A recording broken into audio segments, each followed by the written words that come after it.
Amen. Sana po walang maging problema yung ating Facebook Live at makapag-live po tayo ngayong gabi. Amen and amen. Okay, muli, magandang gabi po mga kapatid. Welcome po sa ating Friday Online Bible Study. And tonight po, mga kapatid, meron po tayong series of lesson na pag-aaralan. Ang ating pong title is The Redemption Plan. The Redemption Plan. Ang ating pong verses na pag-aaralan, ikukunin po natin sa Genesis chapter 3. Yung buong chapter po yan, Genesis chapter 3. But tonight, ang ating pong verses na babasahin, let me read it to you. Kung meron po kayong Bible dyan sa inyo, for the sake po ng ating mga kasama sa online, basahin po natin yung Genesis chapter 3, verses 1 to 6. Genesis 3, verses 1 to 6. Actually, binasa na po ito ni Brother Paul. At babasahin ko po yung Genesis chapter 3 verses 1 to 6. And this is what the word says. Genesis chapter 3 verse 1. Now the serpent was more subtle than any beast of the field which the Lord God had made. And he said unto the woman, Yea, hath God said, Ye shall not eat of every tree of the garden? Verse 2. And the woman said unto the serpent, We may eat of the fruit of the trees of the garden. Verse 3, But of the fruit of the tree which is in the midst of the garden, God had said, Ye shall not eat of it, neither shall ye touch it, lest ye die. Verse 4, And the serpent said unto the woman, Ye shall not surely die. Verse 5, For God doth know that in the day ye eat thereof, then your eyes shall be opened, and ye shall be as gods, knowing good and evil. Verse 6, last verse. And when the woman saw that the tree was good for food, and that it was pleasant to the eyes, and the tree to be desired to make one wise, she took of the tree the fruit thereof, and did eat, and gave also unto her husband with her, and he did eat. Amen. Salamat po sa pagbasa ng salita ng Panginoon. Okay, from that verses, I hope and I pray, alam niyo na yung itatakbo ng ating pag-aaral. So again, para po sa mga bagong dating, ang title po natin is Redemption Plan. Redemption Plan. Okay, before we proceed, let's go to the Lord in prayer. Let's pray.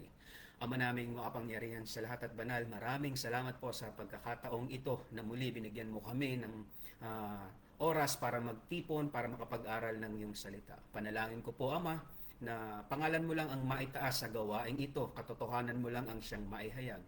Patawarin po kami sa aming mga kasalanang naisip, nasabi, nagawa, maging ito ay sinasadya o hindi, na naging hindi kalugod-lugod sa iyong harapan. Patawarin po kami, nawa ang banal na dugo ng Panginoong Yesus na naglinis sa amin, ang iyong basihan, ang pagtingin mo sa amin upang ang gawain na ito ay maging kalugod-lugod sa iyong harapan. Muli, nawa ang banal na Espiritu na nasa amin na ang aming maging tunay na tagapagturo, gabayan kami sa pag-aaral upang maunawaan namin ang mga salita na nais mong ihatid sa amin ngayong gabi. Tama, pangalangin ko, Panginoon, na itali mo ang gawa ng kalaban, maging maayos at maging matagumpay ang pag-aaral na ito. Dahil ang lahat ng ito ay samo ko ng may pagpupuri at pagpapasalamat sa matamis na pangalan ng aking Panginoong Yesus. Amen, amen, and amen. Amen po mga kapatid. Okay.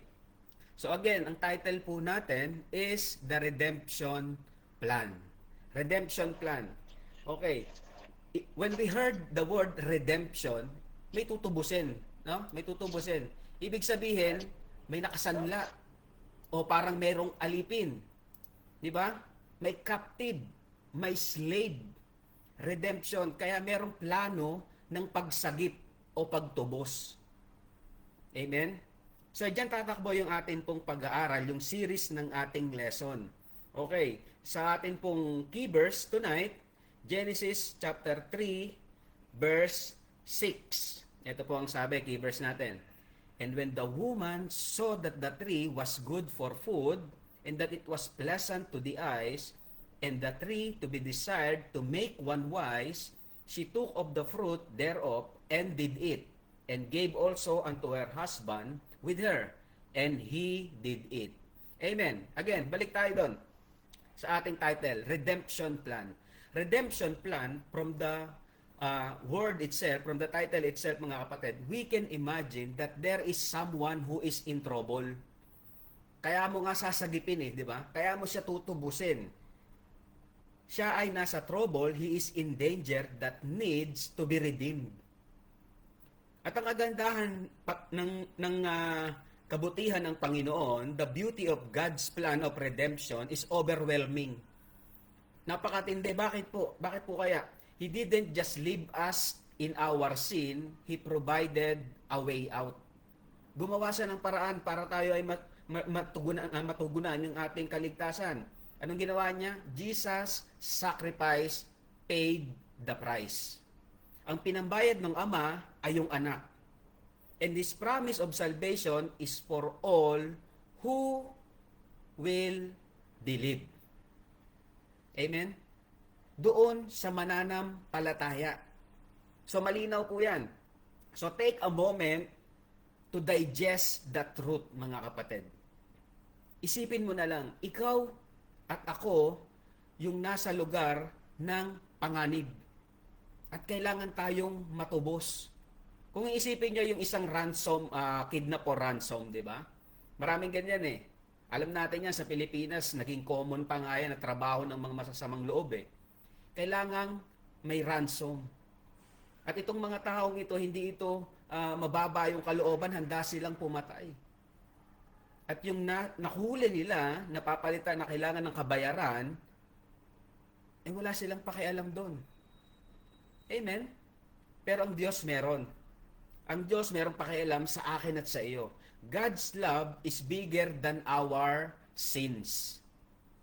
Kung nag-iisip ka na napakadami mong kasalanan, paulit-ulit yung kasalanan mo, God's love is bigger than your sins.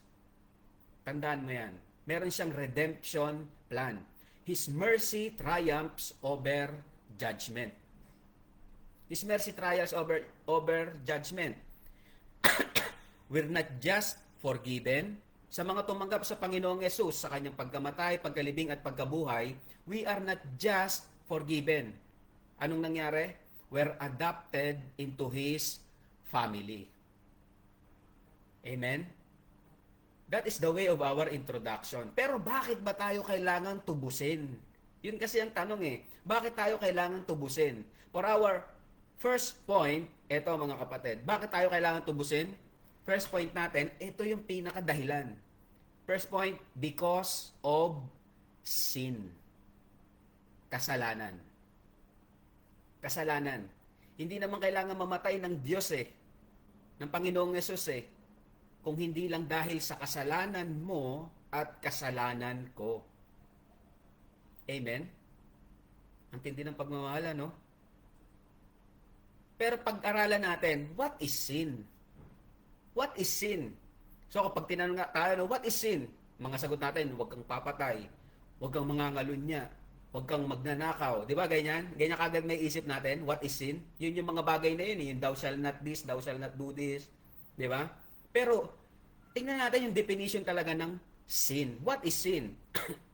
There are two words in the Greek New Testament which perhaps most closely define sin. Dalawa. Unang Greek word, mga kapatid, hamartima. Hamartima, Greek word, which means to miss a mark. To miss a mark. Here, sin may be pictured as any attitude or act of man which does not hit the bullseye of God's glory target. Hamartima means to miss a mark. Amen? Na-miss mo yung mark. Ito yung bullseye, kapos ka. You fall short. Amen? You fall short. This hamartima meaning a sin or a missing the mark, galing po yan talaga sa Greek, ancient Greek culture, yung sa archery. Alam niyo yung archery, yung pagpapana? Doon galing po talaga yung word na yung missing the mark. An ancient Greek culture, the verb hamartano, from which hamartima derives, was used to describe an arrow missing its target. Di ba sa Greek, meron silang mga palaro na archery. Yun yung arrow, hindi tumama, hindi umabot, kapos.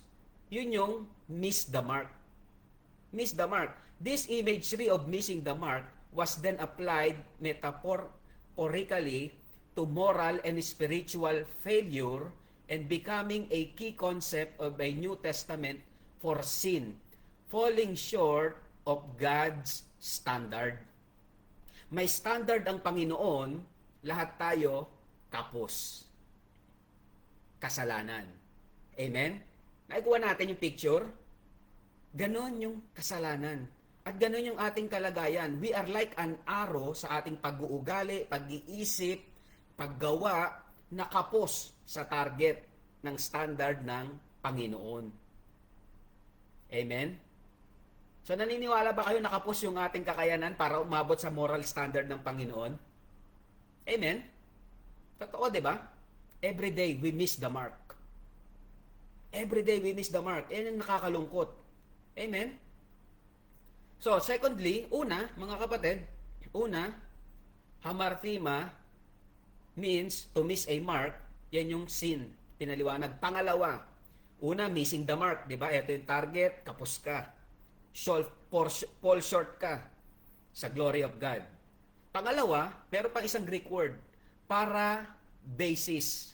Para basis. Ano naman itong para basis? Ibig sabihin naman ito, to overstep a forbidden line. May guhit, nag-overstep ka sa linya.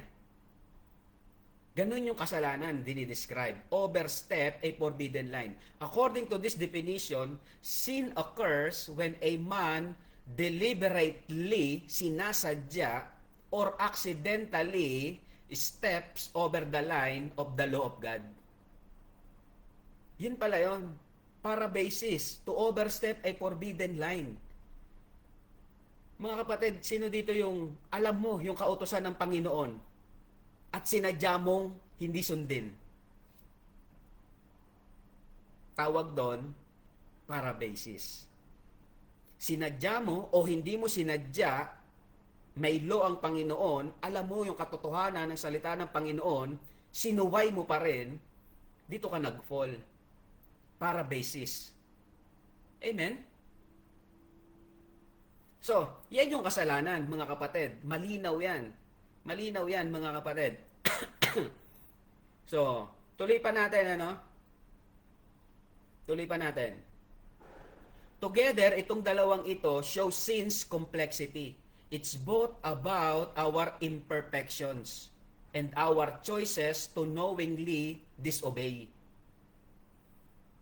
Bukod sa ating kahinaan at kakulangan na maabot yung standard ng Panginoon, meron pa tayong karakter na sumuway.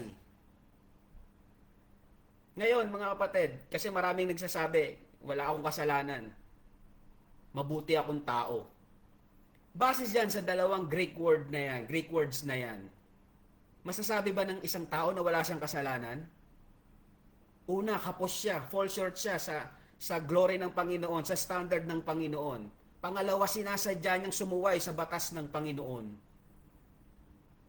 So walang makakapagsabi na ako ay hindi nagkakasala. Di ba? Kaya pinapatotohanan lang ng salita ng Panginoon in Romans, mga kapatid, in the book of Romans, sabi dito, 3:23, for all have sinned and come short of the glory of God. Lahat daw ay nagkasala at hindi nakaabot sa kaluwalhatian ng Diyos. Ikaw yan at ako. Amen? So, yan yung kasalanan. Yan yung kasalanan, mga kapatid. Hindi lang ito yung mga bagay na ginagawa mo na thou shall not kill, pumatay ka, thou shall not covet, nagnasa ka, naghangad ka. Hindi lang yun, mga kapatid. Meron pang sinasabi si James. Ano ba yung sinasabi ni James about sin, mga kapatid? Ito pa sinasabi ni James. Tingnan nyo.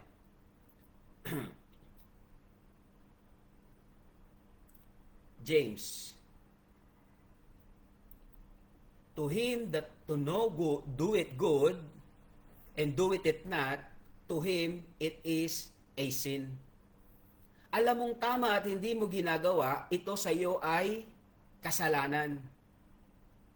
Amen? So as a Christian, mga kapatid, ano yung alam nating tama at hindi natin ginagawa? Marami ba? Marami? Marami, no? So yan yung sin. At lahat tayo, pasok sa kategory na yan. Pasok sa kategory na yan. So, ngayon, dahil pinag-aaralan natin yung sin, mga kapatid, tingnan naman natin, saan yan nag-origin? Saan siya nag-umpisa? Saan siya nagsimula? So, yung binasa natin kanina sa Genesis chapter 3, actually, itong Genesis chapter 3, ang context nito is the fall of man. So, for our first lesson for tonight sa ating theme na redemption plan, the temptation and deception. So, basahin ulit natin. Genesis chapter 3, verses 1 to 6. Genesis 3, verses 1 to 6. Now the serpent was more subtle than any beast of the field, which the Lord God had made. And he said unto the woman, Ye hath God said, Ye shall not eat of every tree of the garden? Verse 2, And the woman said unto the serpent, We may eat of the fruit of the trees of the garden. Verse 3, But of the fruit of the tree which is in the midst of the garden, God had said, Ye shall not eat of it, neither shall ye touch it, lest ye die. Verse 4, And the serpent said unto the woman, Ye shall not surely die.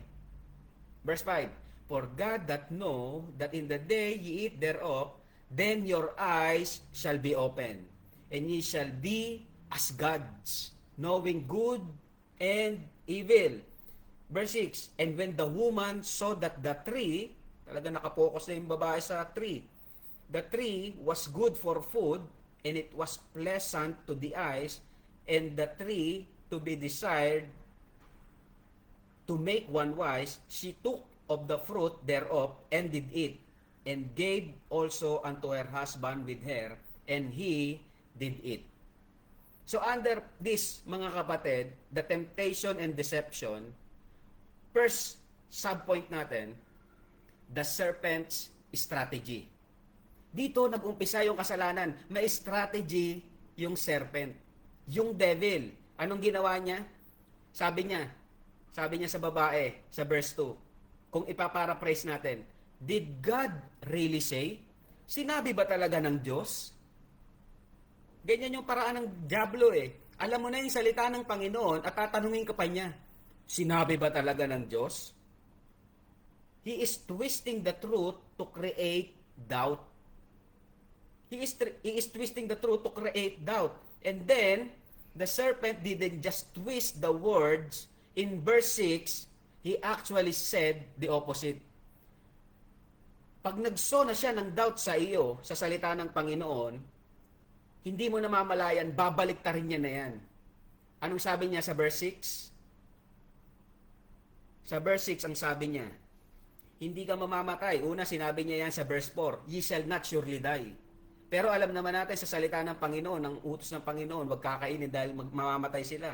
Ang sabi ng serpent sa verse 4, Ye shall not surely die. And verse 6, eto pa. Ang sabi ng serpent sa kanya, pag kumain ka ng fruit na ito, you will open, your eyes shall be opened, and ye shall be as gods. Magiging Diyos ka rin. Antindi, ano? Yan yung strategy ng serpent, mga kapatid. This serpent, mga kapatid, napakatalagang wais nito. Tuso. Tuso siya. This planted a seed of doubt, implying God's command might be restrictive or unkind. Parang ipinapakita dito ng kalaban, ng devil, ng serpent, na yung Diyos na lumikha kay Adam and Eve ay hindi mabuti. Kasi meron siyang nire-restrict. Anong sabi niya? Pag kumain kayo, magiging Diyos pa nga kayo eh. So ang kinakalaban dito ng serpent, mga kapatid, is yung karakter mismo ng Diyos na lumikha. Hindi mabuti yung Diyos nyo. Ang dami nyong bawal. Ganyan sa mundo eh, di ba? Ayoko sa church niyo mag-attend. Ang daming bawal. Actually, para sa iyo yon at sa akin. Yung mga bawal na yon. Amen? So, tingnan natin mga kapatid dito. Curiosity versus distrust. Asking question can be healthy. Pwede ko naman tanungin ng Panginoon kasi ang sabi niya, pagka meron kang hindi naunawaan, ask God. If you lack wisdom, ask God. Pero, kung out of curiosity yung tanong mo, okay yun. Pero kung distrust na, but when mixed with skepticism about God's goodness, it ages toward unbelief. Pinagdududahan mo na yung kabutihan ng Panginoon. Ang sabi ng Panginoon, huwag kang maglalasing. Lasing-lasing ka. Hindi, minsan lang to, birthday lang. Di ba? Sabi nga ng Panginoon be filled with the Holy Spirit. Do not be filled by alcohol. So pinagdududahan mo na, KJ naman ng Diyos. Hindi. Para sa kabutihan mo yun. Di ba? Ano pa? Dito sa tanong na ito, curiosity versus distrust, makikita natin ano yung itinanim ng serpent kay Eve. Distrust. At ano pa? Heart posture matters. Yung kalagayan ng puso natin. The issue is not just the question, but the underlying attitude. If we approach God's command with an assumption that they are limiting or unloving, we are risking ourselves to slip into serpent's trap. Malalaglag ka sa bitag ng dyablo. Sabi na nga ng Panginoon do not unequally yoke together with unbeliever. Sabi mo, hindi. Pag nasira niya ng salita ng Panginoon, masasave yan. Pinagpe-pray ko yan araw-araw sa Panginoon. Mukhang tama naman, di ba? Kasi magiging soul winner ka. Paano kung hindi na-save? Nagpakasal kayo. Tapos, yung marriage nyo. Di ba? At may example lang scripture, mga kapatid. May example lang scripture. Hindi lang ito basta isinulat sa atin para basahin. May example dito. Jesus in the wilderness resisted similar doubt-driven temptation. Ang Panginoon din sinubok bago siya mag-ministry. Sa wilderness, for 40 days and 40 nights, wala siyang kain, walang tubig. Parehas na temptation. Pero anong ginamit ng Panginoon? Words of God. His responses shows trust in God's goodness and sufficiency. So mga kapatid, kung tayo nagdadaan sa mga temptation, hindi pa naman kasalanan yan temptation pa lang yan When you fall into temptation, yun na yung kasalanan. Amen? In short, mga kapatid, it's about where our hearts lean. Toward trust in God's love and wisdom or towards doubt and suspicion. Pag nag-doubt ka na sa salita ng Panginoon at inisip mo na hindi ito mabuti sa iyo, ang resulta niyan, missing the mark, overstepping the line. In short, sin. At yan yung ginagawa ng devil araw-araw, araw at gabi sa atin, mga mananampalataya. John 8:44. John 8:44 says, Ye are of your father, the devil, and the lust of your father ye will do. He was a murderer from the beginning and abode not in the truth, because there is no truth in him. When he speaketh a lie, he speaketh of his own, for he is a liar and the father of it. Nakita niyo yun? Ito yun. Ito yun mga kapatid. So nakita natin yung strategy ng serpent. The serpent strategy, ititwist niya yung salita ng Panginoon, lalagyan niya ng doubt, at susunod nun, gagawin niya na talagang opposite. Pasisinungalingan niya na dahil siya ay sinungaling, sabi ng salita ng Panginoon. At pag tayo nahulog na sa patibong na yon, second subpoint natin, unang subpoint, the Satan strategy, the serpent strategy. Second subpoint, the appeal to desire. Tutuksuhin ka niya na magkaroon ng desire sa bagay na yon. Eve is tempted by the fruit's appeal. Anong sabi ng salita ng Panginoon sa verse 6? The fruit is good for food. Good for food. Pleasing to the eyes. Di ba? Pleasing to the eyes and desirable for wisdom. At itong bagay na to, tatlong bagay na to mga kapatid, ito yung tactic ni Satan simula pa nung una hanggang ngayon. Ano yon? Binanggit sa John 8:44, lust of your father he will do, he was a murderer from the beginning, and abode not in truth, because there is no truth in him. When he speaketh a lie, he speaketh his own, for he is a liar and the father of it. 1 John 2:16, ito yung lies of the devil. For all that is in the world, the lust of the flesh, the lust of the eyes, the pride of life, is not the father, but of this world. Yan yung tatlong kasalanan na ipinakita o temptation na ipinakita ni Satan kay Eve. At yan din yung ginagamit sa atin ngayon. Lust of the flesh. Unahin na natin yung lust of the flesh. Ano ba yung lust of the flesh? Lust of the flesh, desires driven by physical or sensual cravings, often leading to indulgence. Yung parang ang sarap sa pakiramdam, yung parang nagkikrave ka, masarap to. Naalala ko noon, nung nagiinom pa ako, talaga pag nakakita ako ng alak na may yelo, nanginginig ako, parang gusto ko nang inumin. Ang sarap-sarap. Lust of the flesh. Gusto ng katawan ko yun eh. Overeating or substance abuse. Mga bagay na gusto mo, na hindi mo na maiwasan. Addicted ka na. Lust of the flesh yan, mga kapatid. Sexual immorality or pursuing unhealthy relationships. Hindi ka pa kasal, meron na nangyayaring kababalaghan. Lust of the flesh yan. Kasalanan yan. O kasal ka na, may ginagawa ka pa rin kababalaghan. Kasalanan yan. Lust of the flesh ang tawag yan. Seeking instant gratification for food, entertainment, or habits. So, anong mga bagay ang nagtutulak sa atin para magkaroon ng lust of the flesh? Yan yung unang tactic, no? Pangalawa, lust of the eyes. Lust of the eyes. Ano sabi ng Satan kay Eve? It is pleasing to the eyes. Nung nakita niya yung fruit, it is pleasing to the eyes. Ano yung lust of the eyes na binabanggit dito sa verse natin na binasa 1 John 2:16? Lust of the eyes, craving things based on what we see. Often driven by envy or desire for possessions.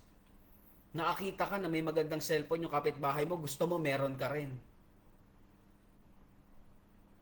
Di ba? Bumili ng TV, gusto mo bili ka rin ng TV. May sasakyan, gusto mo magkaroon ka rin ng sasakyan kahit hindi mo naman kaya. Ano nangyari? Nangutang-utang ka pa. Lust of the eyes, coveting someone else's belongings, like a nice car or gadgets. At ang problema pa dyan, scrolling through social media, comparing lives or wanting what others have. Nakita mo sa social media, no, nagbukas ka ng Facebook, ay si ano may ganito, may ganyan. Sana ako rin, dapat meron din ako. Lahat gagawin mo para magkaroon ka nun, kahit hindi sa magandang paraan. Lust of the eyes. Fixing on material wealth or outward appearances. So, mga kapatid, warning, saan natin ifo-focus yung ating mga mata? Amen? Pangatlong tactic ng devil, pride of life. The pride of life, mga kapatid. Dito, sa pride of life, arrogance or boasting about status, achievements, or oneself. Ang pride. Ito yung meron ako. Ito yung natapos ko.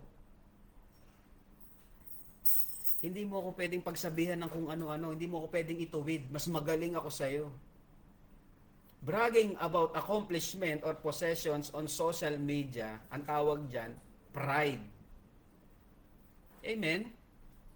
Seeking validation through titles, power, or influence.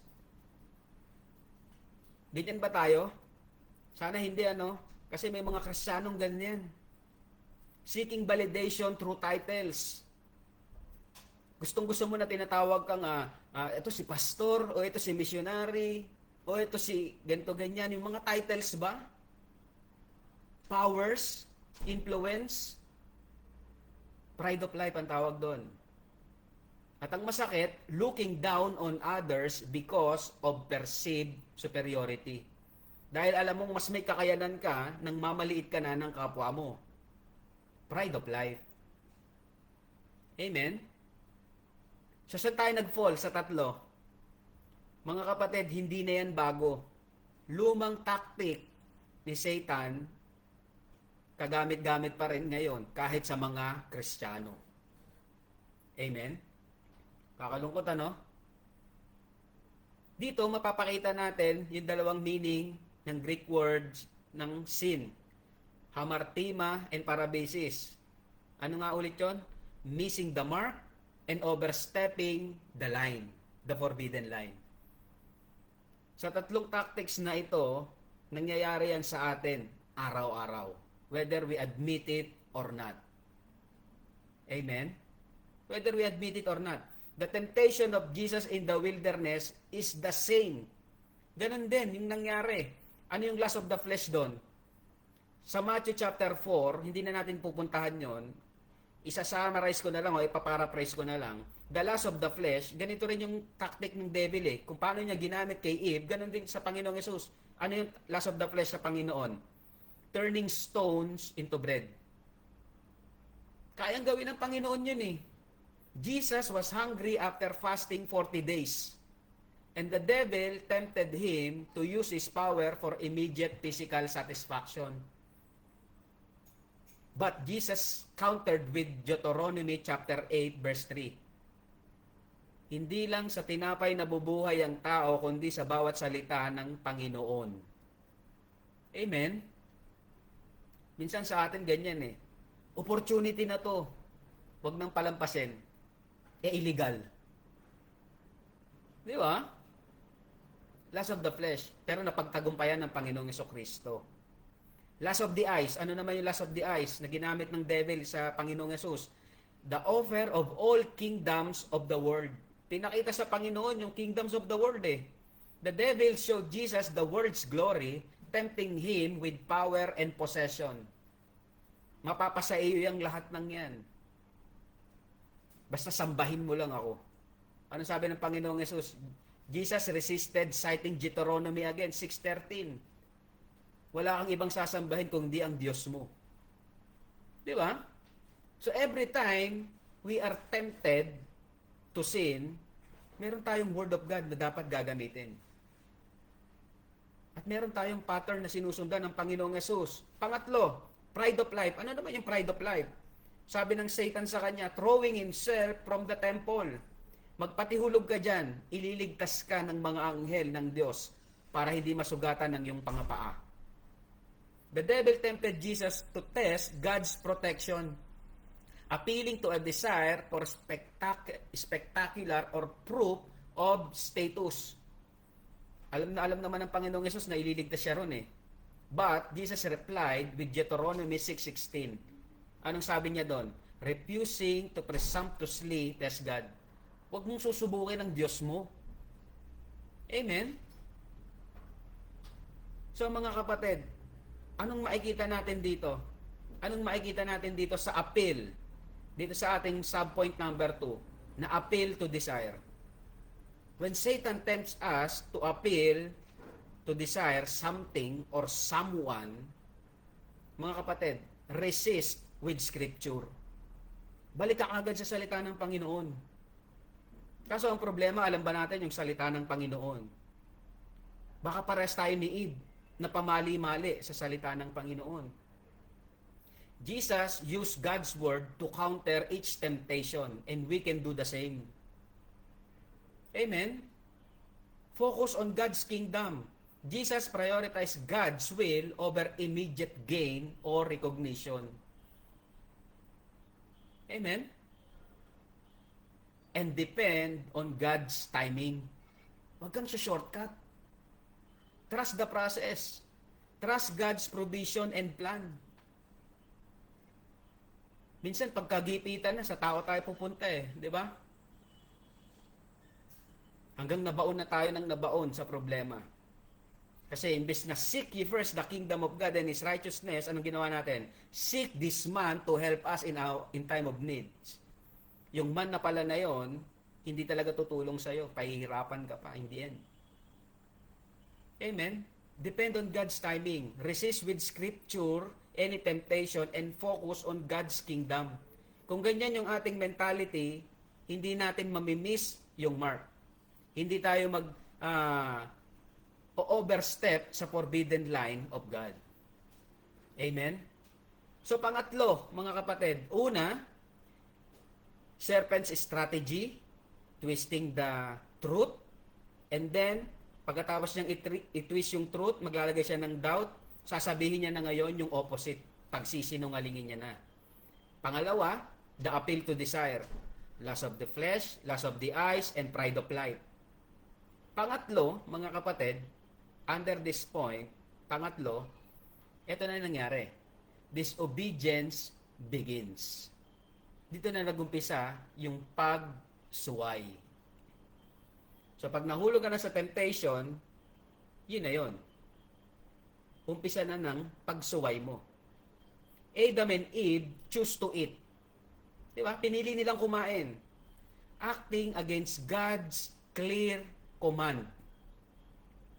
Introducing sin into the world. So doon pumasok yung kasalanan. Nung ang dalawang taong ito, si Adam and si Eve, directly disobey God's command. Amen? Basahin ulit natin Genesis chapter 3 verse 6. And when the woman saw that the tree was good for food, lust of the eyes, good for food, so, and that it was pleasant to the eyes, lust of the flesh, and the tree to be desired to make one wise, pride of life, wisdom, she took of the fruit thereof, and did eat, and gave also unto her husband with her, and he did eat. Ang nakakalungkot nito, mga kapatid, bago nilikha ng Diyos ang tao, nilikha niya na lahat. Di ba? Adam and Eve have everything they need, but they are deceived. They are deceived and discontented, wanting more than what they need. So be very careful, mga kapatid. Baka yung pinupurso mo, hindi mo naman need, wants lang pala. At nai-stress ka na. Amen? Ano nangyari? As a result of being covetous sa paghahangad ng dalawang ito, they fall into sin and disobedience begins. And one of the sad truths we can learn, especially for husbands. Sino dito mga asawang lalaki? Taas kamay. Sa mga nanonood. One of the sad truths we can learn, especially for the husbands who are listening tonight, is that Adam was present when the serpent spoke to his wife. Naandun si Adam habang kausap ng serpent yung asawa niya. Instead of standing his ground and rebuking the serpent or guiding his wife, anong ginawa ni Adam? Adam allowed the conversation to unfold. Hinayaan niyang makipag-usap. Ano nangyari? Sablay. Yet, he was one given the commandment in Genesis 2:16 and 17. Siya naman talaga yung binigyan ng command Siya yung mas nakakaalam ng commandment. Pero anong ginawa niya? Hinayaan niya si Eve makipag-usap sa serpent. Tingnan nyo, Genesis chapter 2. Balik tayo ng isang chapter. Genesis 2:16 and 17. And the Lord God commanded the man. Nakita nyo?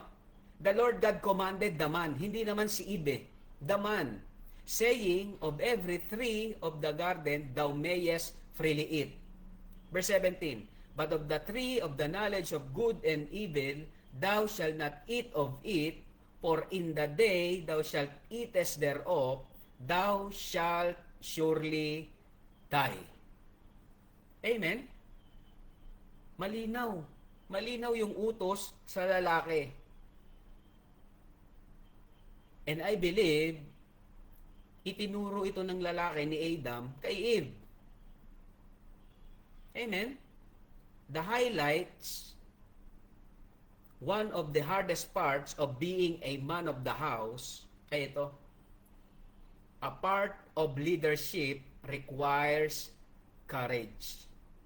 Especially in confronting family members about their unconsciousness, wrongdoings. Amen? Minsan kahit alam natin na mali na yung ginagawa, hayaan mo na lang para walang gulo. Baka ganun si Adam. Di ba? Part of the commandments to husband is to love their wives as Christ loved the church. Paano ba minahal ng Panginoon ang church? Panginoong Yesus ang church? Teaching them the truth of God's word. And the wives as well are called to submit in everything, as their primary obedience is to the commandments of God. Pareha silang may utos na kailangan nilang sinusunod pareho. Amen? Kaya nagka-problema si Adam and Eve. Anong nangyari?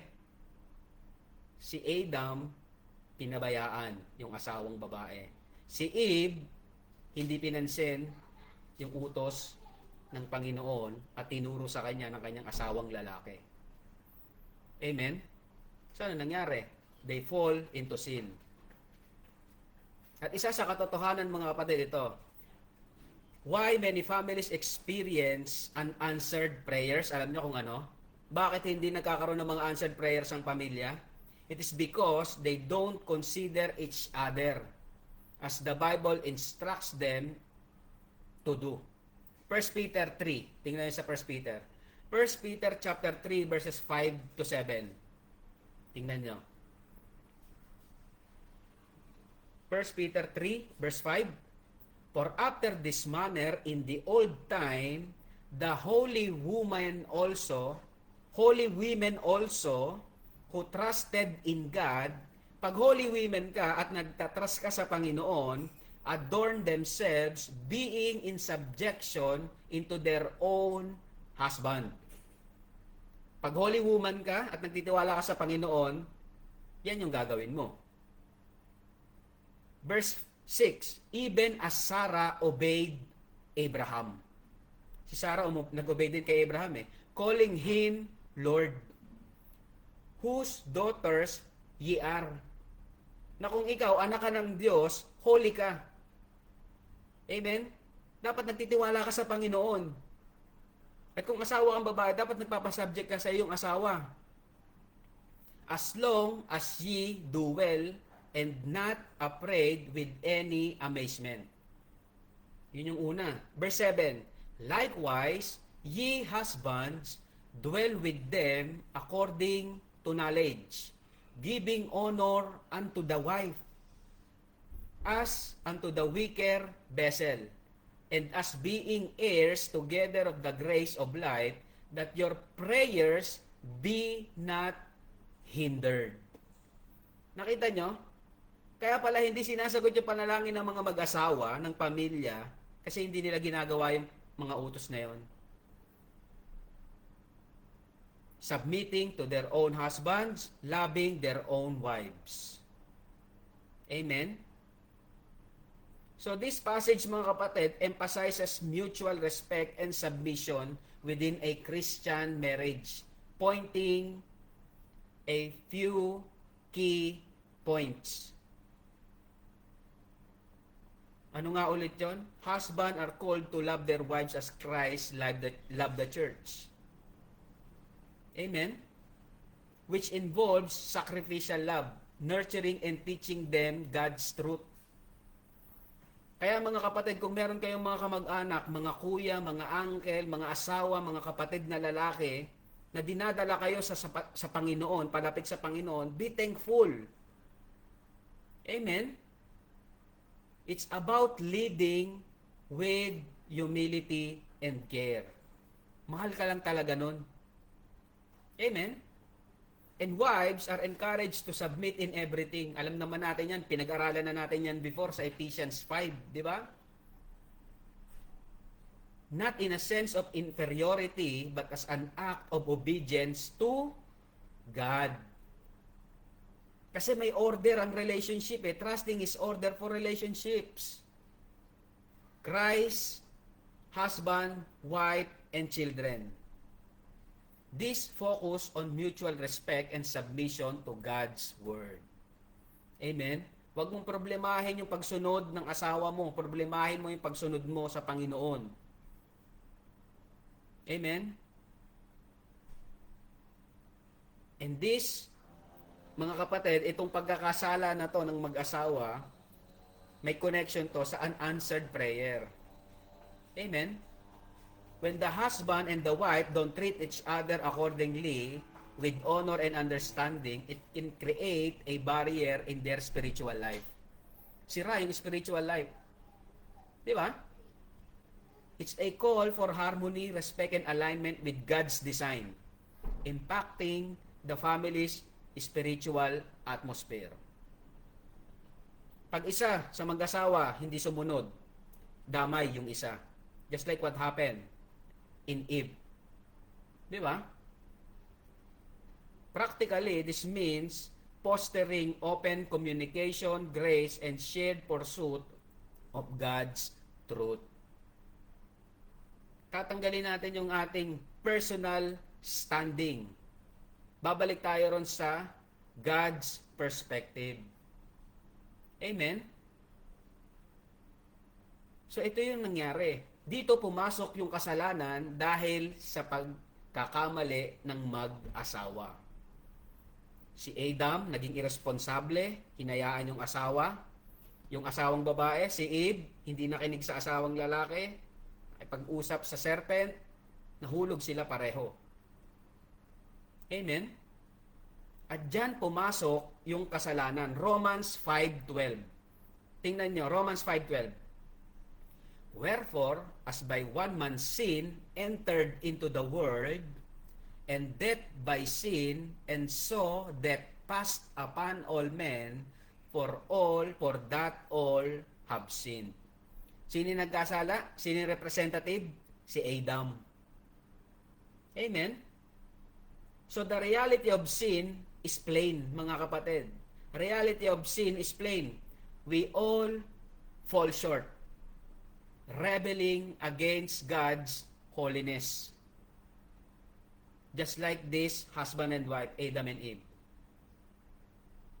Kung alam natin yan mga kapatid, this awareness humbles us, acknowledging our need for a Savior. Kaya kailangan natin ng tagapagligtas. At dyan papasok yung ating title, The Redemption Plan. Kasi sa ayaw natin at sa gusto, sumasablay tayo araw-araw sa harapan ng Panginoon. Amen? Romans 6:23. For the wages of sin is death. Amen? Literal yan. Pag ang tao nagkakasala, yung death na tinutukoy dyan is separation. In relationship, physical relationship sa atin, sa mga tao, kung meron kang ka-relationship, you are in a relationship, the wages of sin is separation. Di ba? Kaya maraming broken family eh. Bakit? Because of sin. At yan yung kabayaran ng kasalanan, paghihiwalay. Separation. Amen? Balikan natin yung James 4:17. Therefore to him that knoweth to do good and doeth it not, to him it is a sin. So mga kapatid, sa ating points na napag-usapan ngayong gabi, ano yung alam mong tama at hindi mo ginagawa? Sabi ni James, to him it is a sin. And the wages of sin is separation. Literal ito, separation sa asawa mo, sa anak mo, sa kaibigan mo, sa tatay mo, sa kapatid mo. Kasalanan na naghihiwalay sa tao. At yun din yung naghiwalay sa atin sa Diyos. Amen?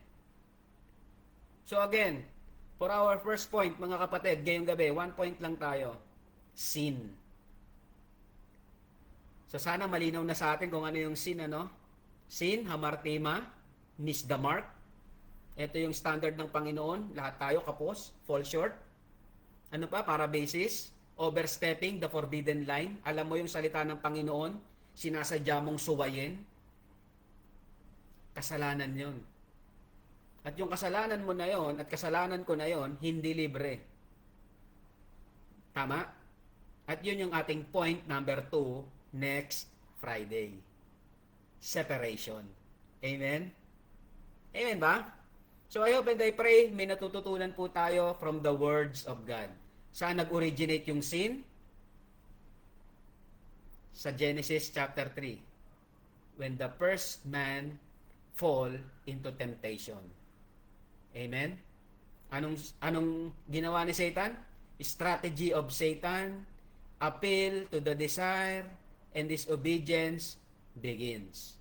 So I hope and I pray maging pag-alaala ito sa atin mga kapatid na hindi na natin gayahin yung ating mga unang mga magulang. Amen? Kasi ang kasalanan, chain yan. May chain reaction yan mga kapatid. Hindi dahil nakagawa ka ng kasalanan, ikaw lang magsasuffer. Lahat ng tao sa paligid mo madadamay. Every sin touches, destroys. Amen? So, dyan natin tatapusin yung ating Bible study tonight. And I hope and I pray, subaybayan nyo yung next Friday. Kasi itong kasalanan na ito, merong kabayaran. And that is our second point, separation. So, paano natin malalaman yung redemption plan? Bumalik kayo next Friday, pag-aaralan natin. Amen? So, God bless you mga kapatid, and to God be the glory. Amen, amen, and amen. The redemption plan. Genesis chapter 3. Yan po yung ating pag-aaral. Genesis 3 verses 1 to 24. For our first point, sin. Amen? Sin. The temptation and deception. Yan yung ating first lesson for tonight. The serpent's strategy, the appeal to the desire, and disobedience begins. At dahil nangyari yung disobedience, separation comes in. For the wages of sin is death. God bless you, and to God be the glory. Amen, amen, and amen. So mga kapatid, tingnan natin sino yung mga nakasama natin online ngayong gabi sa Facebook. Sa Google Meet, sandali lang po Tingnan po natin ang nakasama natin dito sa online, sa Facebook. Amen, Ate Eden, praise God, kasama ka namin tonight. Amen. And si Nanay Fe Olasco. Amen po, maraming salamat sa pagsama ngayong gabi. And si Marizar to, Princess Shane Katubay, amen and amen. Si Sister Lily, amen. Maraming salamat sa pagsama. Nasa Facebook siya at the same time, nandito rin po siya sa Google. Amen. God bless po mga kapatid. To God be the glory. And have a good night rest. Magkita-kita po tayo ulit next Friday. I-end ko na po itong ating Facebook Live at dadako po tayo sa ating Thanksgiving and prayer request sa Google Meet. Bye-bye po mga kapatid. To God be the glory.